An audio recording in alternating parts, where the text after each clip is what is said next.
encore à tout un chacun de vous dans le nom précieux de Jésus-Christ. Et bénis le nom du Seigneur pour ta vie, pour ma vie, et qui nous donne encore en ce bel jour, en ce 18 janvier 2022. C'est jour que beaucoup de gens n'ont pas pu avoir dans leur vie, mais Dieu, dans son amour, a voulu que toi et moi nous soyons en vie. Ce n'est ni par notre force, ni parce que nous voulons, mais c'est parce que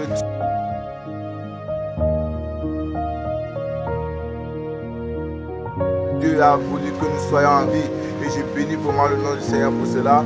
Et pour cela, j'aimerais te donner quelque chose dans cette soirée, quelque chose de merveilleux, quelque chose qui peut t'aider, qui est celle de l'amour de Dieu qu'il veut de toi.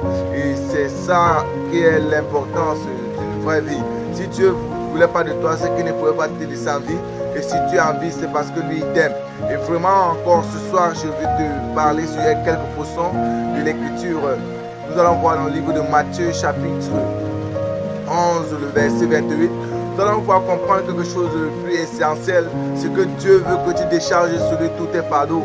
Toi qui es désespéré, toi qui as des problèmes, toi qui as des soucis. Et j'aimerais ce soir t'apporter une solution. Celui à savoir Jésus-Christ, qu'il t'aime et il a un plan merveilleux pour ta vie. Et il veut ce soir que tu apportes vers lui tous tes soucis, tous tes problèmes, tous tes soucis, tous tes problèmes. Tu ramènes cela vers lui et lui il prendra soin de cela ce soir. Et je veux sans tarder, nous allons entrer dans la parole. Le livre de Matthieu chapitre 11, le verset 28 nous dit ceci: venez à moi vous tous qui êtes fatigués. Nous allons d'abord lire tout. Venez à moi vous tous qui êtes fatigués. Venez à moi vous tous qui êtes fatigués et courbés sur un fardeau, et je vous donnerai du repos. Maintenant ici là, la Bible déclare, dit venez à moi vous tous qui êtes fatigués. Et la première question que nous allons nous poser, c'est qui est en train de parler d'abord. Qui est en train de parler dans le texte? De quoi parle le texte d'abord? Premièrement, le texte est en train de nous parler des fardeaux, de venir à lui avec nos fardeaux.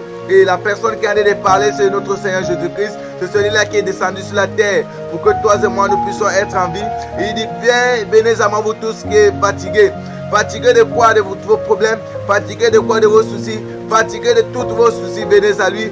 Et courbez sur quoi? Sur vos fardeaux. Vos fardeaux là qui vous pèsent là. Venez avec Jésus-Christ. Il peut donner la solution. Il peut vous donner une solution. Il peut vous donner une solution. C'est le Seigneur Jésus-Christ qui est en train de parler. Il dit qu'il vous donnera du repos sur tous vos problèmes. Il vous donnera la solution sur tous tes problèmes. Quel qu'en soit l'état de vie que tu es en train de mener maintenant, quelles qu'en soient les difficultés que tu es en train de mener maintenant, je te rassure que amène-les vers Jésus-Christ et il aura une solution pour toi.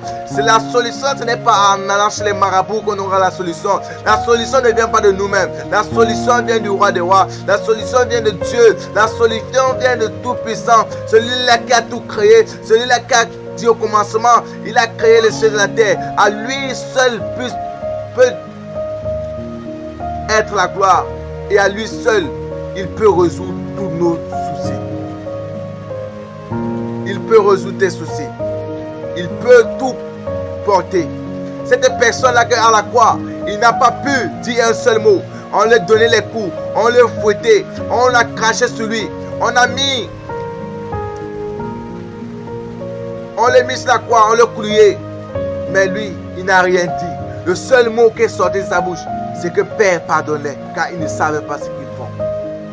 Père, pardonne-les. Dans son amour, il veut te pardonner. Si ce sont des péchés qui t'empêchent, il peut toujours te pardonner, il y a du temps. Si Dieu comptait tes péchés, c'est qu'aujourd'hui tu ne pouvais pas être en vie. S'il comptait nos péchés, c'est que nous ne pouvons pas être aujourd'hui en vie. Si moi et toi, nous sommes en vie, ce n'est pas parce que nous sommes saints, mais c'est parce que une personne a voulu. C'est parce que une personne a dit que non. Cette personne-ci, il peut merder. Et c'est pourquoi il dit, venez à moi, vous tous qui êtes fatigués de quoi? De tous vos soucis, de tous vos problèmes, de toutes vos difficultés, de toutes vos facultés. Venez à Jésus-Christ. Il peut amener la solution. C'est lui la solution. Et c'est pourquoi la Bible pourrait dire, rien n'est impossible à celui qui croit. Si tu crois qu'il peut te décharger tes soucis, il le fera pour toi. Il le fera pour toi. Et nous allons voir en bas qu'est-ce que la Bible est en train de nous parler. En bas, nous allons comprendre quelque chose. Il dit acceptez mes exigences et laissez-vous instruire par moi. Accepter les exigences de Jésus-Christ, c'est quoi? C'est accepter que Jésus-Christ nous dirige. C'est accepter que Jésus-Christ nous conduit. Une personne qui est toujours en train de dire que non, il connaît tout, ne peut jamais avancer. Ah, je pourrais alors te dire que dans la vie-ci, ne dis jamais que tu connais.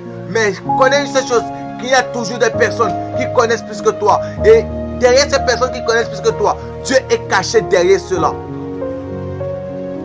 Dans la vie-ci, personne n'a le monopole du savoir. Personne ne connaît, mais plutôt posons notre espoir, posons nos soucis sur Jésus-Christ. Et il peut. Et il peut. Et il peut. Il peut. Ce n'est pas parce que non, tu es riche que tu dis que non. Ça me suffit. Mais je te dirais, ta richesse sans Jésus-Christ n'est pas une richesse. Ta richesse sans Jésus-Christ n'est pas une richesse. Tu peux être beau ou belle. Ta beauté sans Jésus-Christ n'est pas une beauté.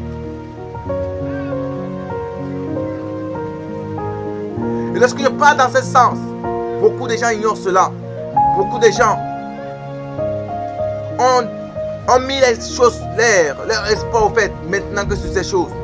Mais je te dis, toutes ces choses sans Jésus-Christ n'est rien. Et la meilleure solution, c'est d'être en Christ. La meilleure solution. Que Dieu vous bénisse abondamment. Et soyez bénis dans la paix du Christ. Recevez ceci dans la grâce au nom du Père, du Fils et du Saint-Esprit. Amen.